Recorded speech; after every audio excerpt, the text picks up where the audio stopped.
शुभ सकाळ पिलाମାନେ मु आकाश science college Odia अध्यापिका भाग्यलक्ष्मी जेना तुम मानकर ओडिया मैडम पिलाମାନେ मो तरफ मु तुम मानक आमर समर कोर्स आमर समर कोर्स को तुम मानक स्वादरे स्वागत करुँची। आकाश महाविद्यालय बा आकाश विद्या मंदिर सुनेली दरजा तुम मानक सदा सर्वदा उन्मुक्त। तथापि मो ओडिया भाषा विभाग तरफ तुम मानक अकुंठित हृदय स्वागत जनाऊँगी। तुम मानक परी छोट छोट कोमलमती छात्र छात्री मानक आकाश कॉलेज फाटक डेई छात्र छात्री माने आकाश कॉलेज फाटक डेई उदीयमान हेले आमे समस्ते बा आकाश परिवार आनंदित हेबे। तुम मानक जीवन चलापथ को आलोकित करने पाई ए होउची आमर छोटिया प्रयास मात्र। पिला माने कोरोना महामारी तुम मानक जीवन रे बा तुम मानक जीवनर अग्रगति को प्रतिरोध न करि पारु भगवान पाखरे मोर एतिकी प्रार्थना। सही करुणामय उद्देश्य रे छोटिया श्लोकटीए तुम मानकर उन्नति साधना पाई मु करुची। कर्पूर गौरम करुणावतारम संसार सारम भुजगेन्द्रहारम सदा वसन्तं हृदयारविन्दे सदा वसन्तं हृदयारविन्दे भवन् भवानी सहितं नमामि भवन् भवानी सहितं नमामि। पिलाମାନେ भगवानଙ୍କର चरणारविंदरे तुम मानकर उन्नति साधना करी मु तुम ओडिया मैडम तुम चलापथ को कुसुमित करी मोर साहित्य विषय रे समर कोर्स पाई प्रथम क्लास टी दवापाई चाहूँगी। पिला माने तुमे माने जदि कॉलेज आसी थांत वास्तव क्लास करी थांत ताले अनेक किछि विषय रे अनेक किछि पाठ तुम मानकु जना हो जाई थांता तुमे माने जानी पारि थांत।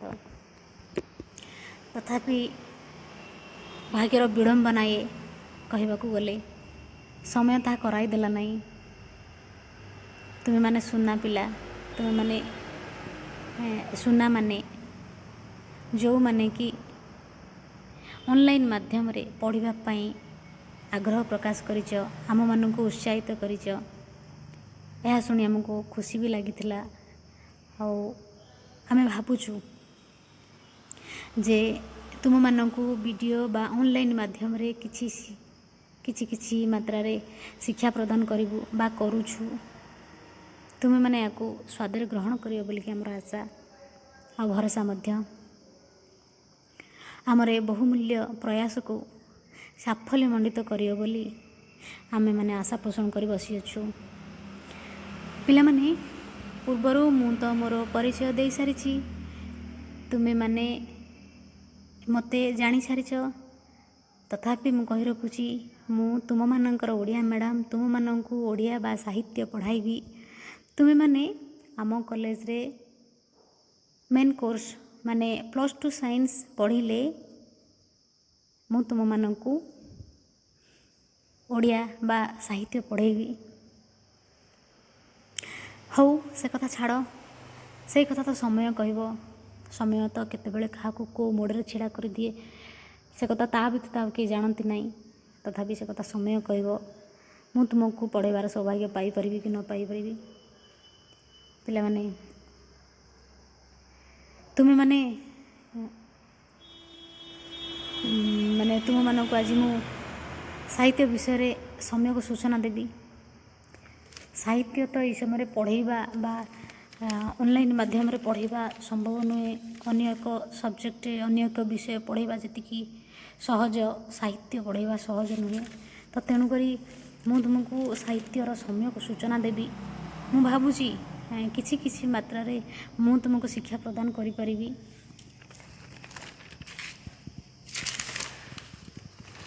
ମୋର ଆଶା ଅଛି ପିଲାମାନେ ସାହିତ୍ୟ କ'ଣ ତୁମେମାନେ ଜାଣିଥିବ। ଛୋଟବେଳୁ ପ୍ରଥମରୁ ଦଶମ ଯାକେ ପଢ଼ି ଆସିଲଣି ସାହିତ୍ୟ କ'ଣ। ତଥାପି ଯେହେତୁ ମୁଁ ତୁମର ଗୁରୁ, ମୁଁ ତୁମକୁ କିଛି ତୁମେ ଯେତେ ଜାଣିଥିଲେ ବି କିଛି ଶିଖେଇବା ମୋର କର୍ତ୍ତବ୍ୟ, ମୋର ଦାୟିତ୍ୱ। ତେଣୁକରି ମୁଁ ମୋର କର୍ତ୍ତବ୍ୟ ଦାୟିତ୍ୱ ମାତ୍ର କରିବି ବୋଲି ଭାବୁଛି। ପିଲାମାନେ ପ୍ରଥମେ ତୁମକୁ ସାହିତ୍ୟ କ'ଣ ଜାଣିବାକୁ ପଡ଼ିବ। ସାହିତ୍ୟ ହେଉଛି ସମାଜର ଦର୍ପଣ ସଦୃଶ। ସାହିତ୍ୟର ଗତି ନଦୀର ସୁଅ ପରି। ନଈ ଯେପରି ନିଜର ଲକ୍ଷ୍ୟ ପଥରେ ଆଗେଇ ଚାଲେ, ଅନେକ ବାଧା ବିଘ୍ନ ଅତିକ୍ରାନ୍ତ କରି କରି ଅଙ୍କା ବଙ୍କା ରାସ୍ତା ବନଗିରି ଡେଇଁ, ଠିକ୍ ସେହିପରି ସାହିତ୍ୟ ମଧ୍ୟ ସମାଜର ଉତ୍ଥାନ ପତନ ଜୁଆର ଭଟା ଦେଇ ରଚି ହୋଇଥାଏ ବା ଗଢ଼ି ଗତି କରୁଥାଏ ସମାଜରେ ସମୟକୁ ମୁଖରିତ କରିବା ପାଇଁ। ସାହିତ୍ୟ ବିନା ଏ ସମାଜ ଦରଫୁଟା ଫୁଲ ପରି। ବାସ ନଥିବା କାଗଜ ଫୁଲ ପରି ସମାଜ ସାହିତ୍ୟ ବିନା ଠିକ୍ ସେହିପରି ଲାଗେ। ପିଲାମାନେ କାଗଜ ଫୁଲ ତ ତୁମେମାନେ ଜାଣିଥିବ, କେବଳ ଦେଖା ଅଛି କ'ଣ କଖାରୁ ବଢ଼ି। ଯେମିତି କଖାରୁ ବଢ଼ି ଦେଖିବା ପାଇଁ ହଳଦିଆ ହେଇଥାଏ କିନ୍ତୁ ଅରୁଚିକର। କିନ୍ତୁ ପାଣି କଖାରୁ ବା ଯେଉଁଟା ଧଳାର କଖାରୁ ଖାଇବାର ଯୋଗ୍ୟ ସଦୃଶ। ବଢ଼ି ପକାଇଲେ ସେଇଟା ଖାଇବାର ଯୋଗ୍ୟ ସଦୃଶ। ଯେହେତୁ ତୁମେ ଓଡ଼ିଆ ଘରର ପିଲାମାନେ, ତୁମେ ବଢ଼ି କ'ଣ ଜାଣିଥିବ। ସେମିତି ସାହିତ୍ୟ ବିନା ଆମ ସମାଜ କଖାରୁ ବଢ଼ି ପରି ଦେଖାଯାଏ। କଖାରୁ ବଢ଼ି ପରିକା ଅରୁଚିକର। ସାହିତ୍ୟ ଥିଲେ ସମାଜ ଅତି ସୁନ୍ଦର।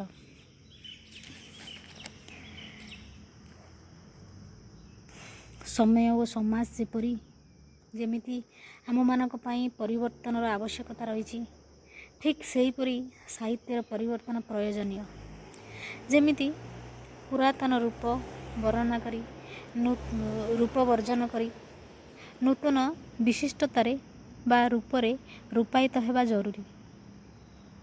ପିଲାମାନେ ଯେମିତି ସମାଜ ବଦଳୁଛି, ସମୟ ବଦଳୁଛି, ସେମିତି ସାହିତ୍ୟର ବଦଳିବା ନିତ୍ୟାନ୍ତ ଆବଶ୍ୟକ ରହିଛି। ସାହିତ୍ୟ ବଦଳିବା ନିହାତି ଆବଶ୍ୟକତା ରହିଛି।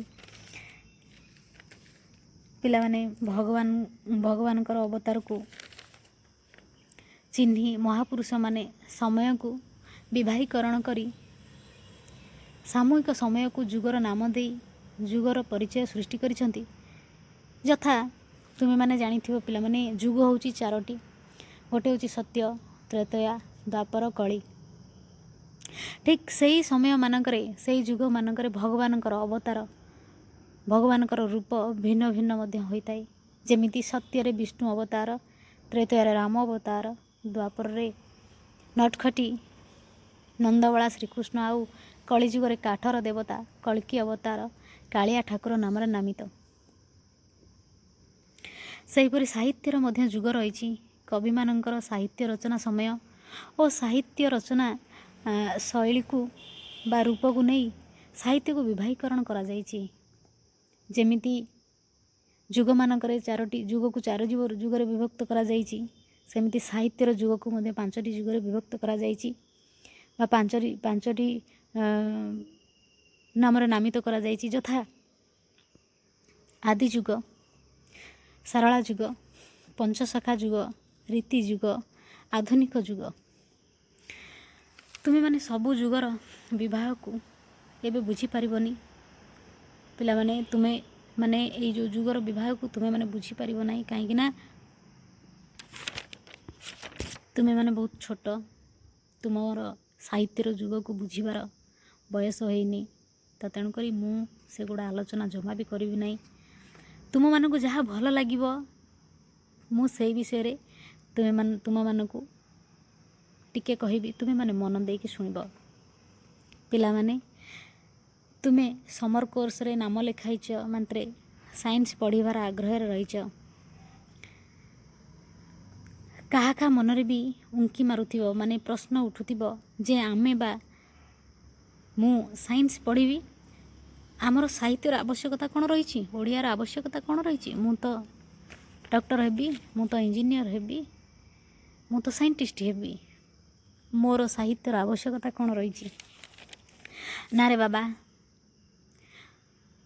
ଯଦି ମନରେ ଏମିତି କିଛି ଭାବନା ଅଛି, ତେବେ ତୁମମାନଙ୍କ ପାଇଁ ମୋର ପଦଟିଏ, ମାତୃଭୂମି ମାତୃଭାଷାରେ ମମତା ଯାହୃଦେ ଜନମି ନାହିଁ, ମାତୃଭୂମି ମାତୃଭାଷାରେ ମମତା ଯାହୃଦେ ଜନମି ନାହିଁ, ତାକୁ ଯଦି ଗୁଣି ଜ୍ଞାନୀରେ ଗଣିବା ଅଜ୍ଞାନୀ ରହିବ କାହିଁ। ଏହାର ଭାବାର୍ଥ ତୁମେମାନେ ବୁଝିପାରିଥିବ। ଆମମାନଙ୍କ ମନରେ ମାତୃଭାଷା ପ୍ରତି ପ୍ରୀତି ରହିବା ଆବଶ୍ୟକ। ଆମେ ଆମ ଭାଷାକୁ ନେଇ ଗର୍ବ ଅନୁଭବ କରିବା ଉଚିତ।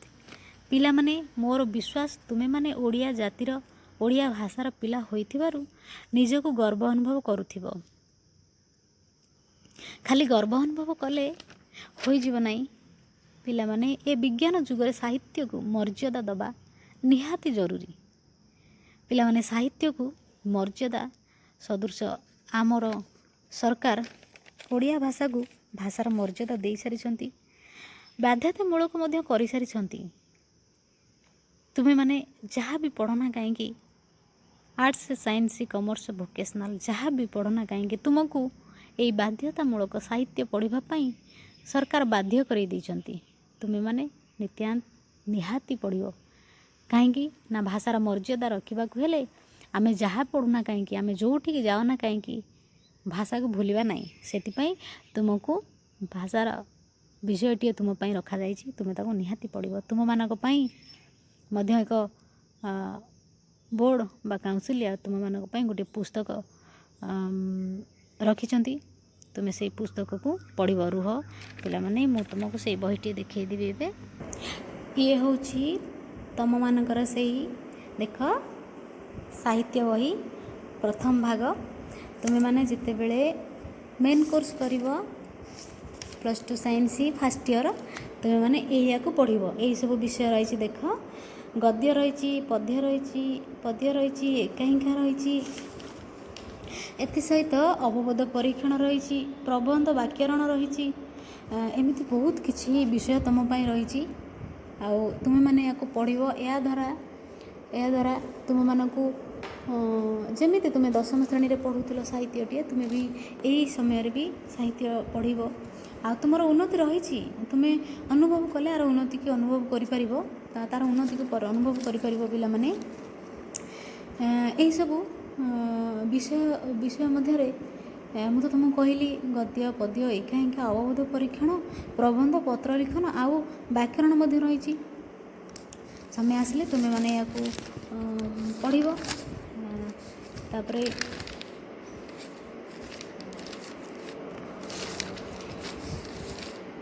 ପିଲାମାନେ, ତୁମେମାନେ ଏଇସବୁ ଗଦ୍ୟ ପଦ୍ୟ ପଢ଼ିଲା ଭିତରେ ଅନେକ ଅତୀତକୁ ପୁଙ୍ଖାନୁପୁଙ୍ଖ ଭାବରେ ହୃଦୟଙ୍ଗମ କରିବ।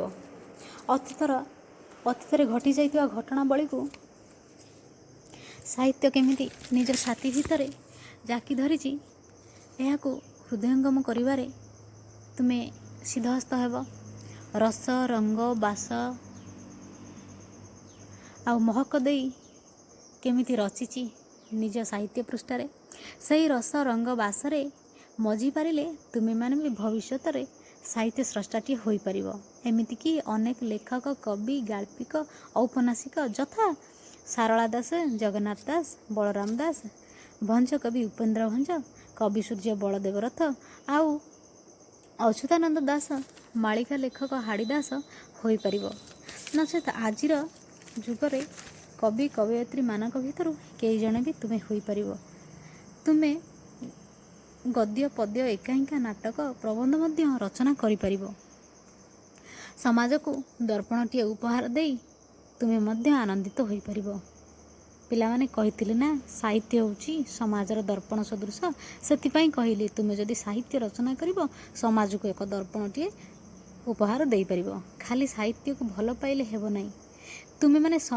ତୁମେମାନେ ଯାହା ପଢ଼ନା କାହିଁକି, ଆର୍ଟ୍ସ ସାଇନ୍ସ କମର୍ସ ଭୋକେସନାଲ୍ ଯାହା ବି ପାଠ ପଢ଼ନା କାହିଁକି, ତୁମେମାନେ ଡକ୍ଟରଟିଏ ହେଲେ ବି ଚଳିବ, ତୁମେମାନେ ଇଞ୍ଜିନିୟର ହେଲେ ଚଳିବ, ସାଇଣ୍ଟିଷ୍ଟ ହେଲେ ବି ଚଳିବ, ଯାହା ବି ହେଲେ ବି ଚଳିବ। ଏଥିସହିତ ତୁମେମାନେ ଏକ ସାହିତ୍ୟିକ ହୋଇପାରିବ, ଏହାର ସନ୍ଦେହ ନାହିଁ। ଏହା ଏକ ସାହିତ୍ୟିକ ହେବା ଏକ ଅନ୍ୟ ଏକ ପରିଚୟ। ତୁମେ ଅନ୍ୟ କିଛି ହେଇପାର, କିନ୍ତୁ ସାହିତ୍ୟିକ ହେବାର ଅନ୍ୟ କିଛି ମଜା ରହିଛି, ଅନ୍ୟ କିଛି ଆନନ୍ଦ ରହିଛି। ତ ତେଣୁକରି ତୁମେ ସାହିତ୍ୟ ପ୍ରତି ତୁମ ଭିତରେ ରହିବା ନିହାତି ଆବଶ୍ୟକ। ଏକଥା ଆମ ସରକାର ବୁଝିପାରିଛନ୍ତି। ତୁମେମାନେ ବୁଝିଗଲେ ତୁମମାନଙ୍କ ଜୀବନ ନିଶ୍ଚିନ୍ତ ଆଗକୁ ଯିବ। ପିଲାମାନେ, ସମୟ ତ ଡାକରା ଦେଲାଣି ମୋତେ ଏହି ପରିପ୍ରେକ୍ଷୀରୁ ବିଦାୟ ନେବା ପାଇଁ। ଆହୁରି ଅନେକ କଥା ରହିଗଲା। ମୁଁ ଭାବୁଛି ଅନ୍ୟ ଏକ ପର୍ଯ୍ୟାୟରେ ବଖାଣିବି ବା କହିବି। ଯଦି ମୋର ଏ କ୍ଲାସ୍, ମୋର ଏଇ ସମୟ ତୁମକୁ ଯେଉଁ ଦେଲି ଯଦି ଭଲ ଲାଗିଥିବ, ତାହେଲେ ମୁଁ ବହୁତ ଖୁସି ହେବି। ମୋତେ ଲାଗିବ ଯେ ଆମେ ପିଲାମାନଙ୍କ ପାଇଁ କିଛି କରିପାରିବୁ ବା କରୁଛୁ। ଯାହା ହଉ ପିଲାମାନେ, ତୁମେ ମନ ଦେଇକି ଏତେ ଗୁଡ଼ିଏ ସମୟକୁ ଦେଇ ମୋବାଇଲ ଦେଖିଲ ବା ଆମର ଭିଡ଼ିଓକୁ ଦେଖିଲ, ମୋର ଭିଡ଼ିଓକୁ ଦେଖିଲ, ସେଥିପାଇଁ ମୁଁ ବହୁତ ଖୁସି। ଏ ଥିଲା ତ ଖାଲି ସାହିତ୍ୟର ରୂପରାଜି ମାତ୍ର। ଆସନ୍ତା ପର୍ଯ୍ୟାୟରେ ମୁଁ ପ୍ରବନ୍ଧ ଆଲୋଚନା କରିବି। ସେ ପର୍ଯ୍ୟନ୍ତ ତୁମକୁ ଅପେକ୍ଷା କରିବା ପାଇଁ ପଡ଼ିବ। ପିଲାମାନେ, ଶେଷରେ ଏତିକି କହିବି, ଭଗବାନ ତୁମର ଚଲାପଥ କୁସୁମିତ କରନ୍ତୁ। ମୁଁ ଏତିକି କହି ଏହି ପରିସରରୁ ବିଦାୟ ନେଉଛି। ଜୟ ଜଗନ୍ନାଥ, ଜୟ ଜଗନ୍ନାଥ, ଜୟ ଜଗନ୍ନାଥ।